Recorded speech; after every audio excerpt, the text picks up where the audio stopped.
Le stade de Goma est en liesse. C'est le 8 mars, la journée internationale de la femme. La maman, comme on l'appelle ici en République démocratique du Congo. La maman, c'est la mère de la nation, le pilier de la société. Pendant ce jour de fête, on a l'impression que les Congolaises détiennent le pouvoir. Malheureusement, cela n'est qu'une façade. Les femmes du Kivu sont meurtries. La guerre a ravagé leur pays, mais surtout, des centaines de milliers d'entre elles ont été violées ces 10 dernières années. Les victimes rapportent souvent que les agresseurs sont des militaires.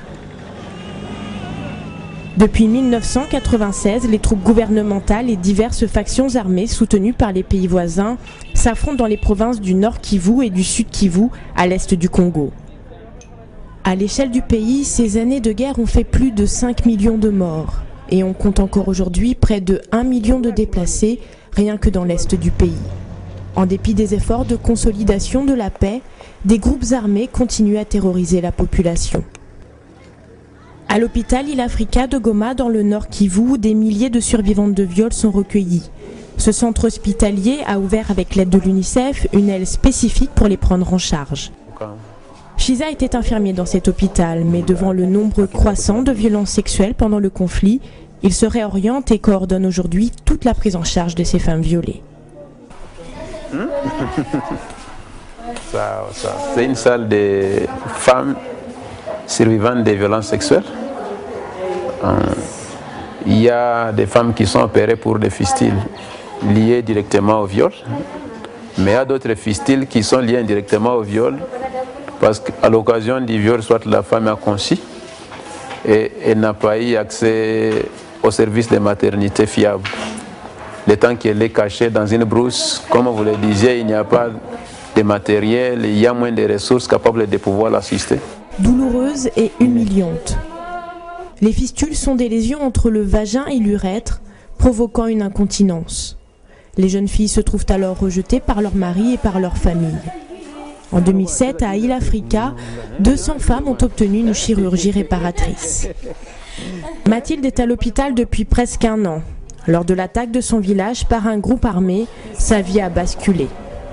Il y avait eu des FDLR qui étaient arrivés. Après avoir tué son mari, ils ont pris les effets, ils ont violé la maman et ils ont enfermé la maman dans sa maison avec ses 2 enfants. Ils sont sortis et ils ont mis les feux sur la cabane pendant que la maman était enfermée dedans. Le drame de Mathilde n'est malheureusement pas un cas isolé. Les chiffres ne sont pas précis, beaucoup de femmes conservent le secret du viol. Mais il y aurait eu en 2007 au moins 19 000 femmes et enfants violés. L'hôpital Il Africa n'est plus assez grand pour garder toutes ces patientes en observation. Il a fallu ouvrir une maison de transit pour les femmes en convalescence ou pour celles qui ne peuvent pas rentrer chez elles. Dans cette annexe, nous avons rencontré Zilati. Cela fait 8 mois qu'elle n'est pas rentrée dans son village.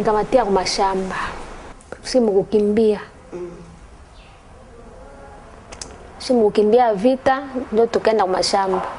Sasa tunafika kule kwa mashamba ndio wakaenda kututokea. Basoda. Ndio wakanikuta mie pale. Basoda 7. Ndio wakanikamata. Kisha unikamata ndio maya acha naona pita. Comme beaucoup d'autres victimes, Zilati ne savait pas que l'hôpital Il Africa pouvait la soigner gratuitement. Pour la plupart, elles survivent en taisant leur douleur. Le nombre de crimes sexuels pourrait diminuer si les auteurs étaient traduits en justice.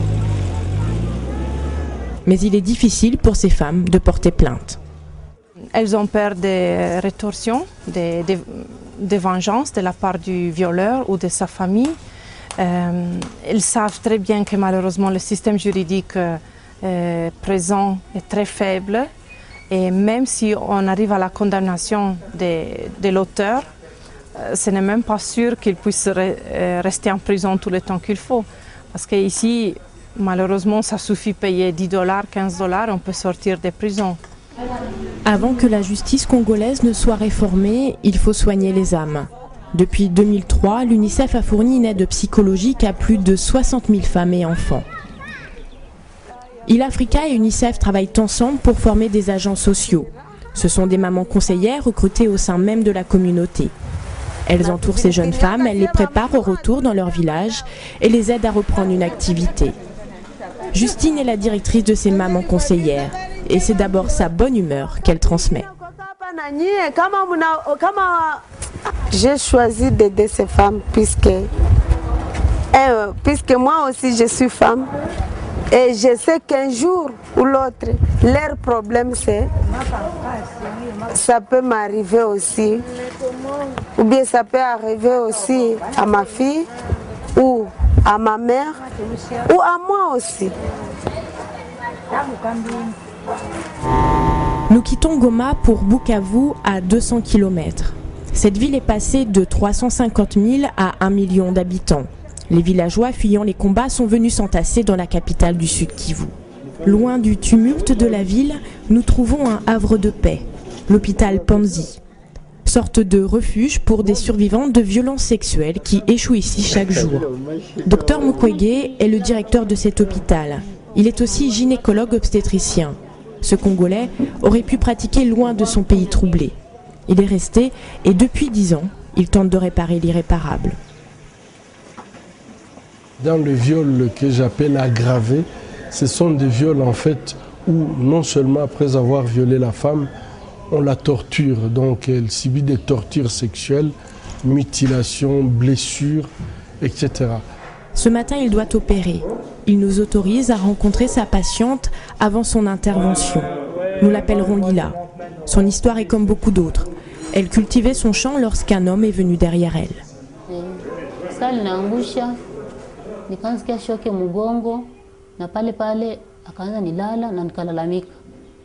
Sasa nilalamika vile bajirani ba shamba walikuwa karibu ya mashamba yangu kwa mbali, akasikia nilikuwa nalalamika. Ndio wakasema ni nini hiyo? Basi sasa alisikia vile watu washasikia kama nililalamika, akaanza kamata chongo ya bunduki akanichomeka mguchi. Lila passera plus d'1 heure en salle d'opération.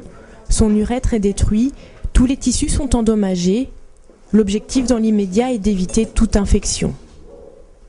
Le docteur Mukwege opère 5 à 6 victimes par jour. Selon lui, ce n'est pas l'appétit sexuel qui motive cette barbarie. C'est une façon de faire, non seulement pour humilier la patiente, mais aussi la détruire psychologiquement, la détruire physiquement. Et cette destruction porte spécialement sur la destruction de l'appareil génital. Et à mon avis, l'appareil génital représente la vie. Et lorsque vous détruisez la femme, mais surtout vous voulez la détruire au niveau de son appareil génital, c'est que vous voulez détruire sa progéniture, vous voulez faire disparaître la vie. Ces violences perpétrées contre les femmes sont une conséquence de la guerre, mais aussi le signe d'un grand malaise parmi les populations de ces provinces. Il faudra plus d'1 journée dans l'année pour faire changer les mentalités. L'UNICEF soutiendra les volets médicaux et psychosociaux du programme Violences sexuelles tant qu'il n'y aura pas une baisse significative des viols dans le Kivu. Pour chaque enfant, faisons avancer l'humanité.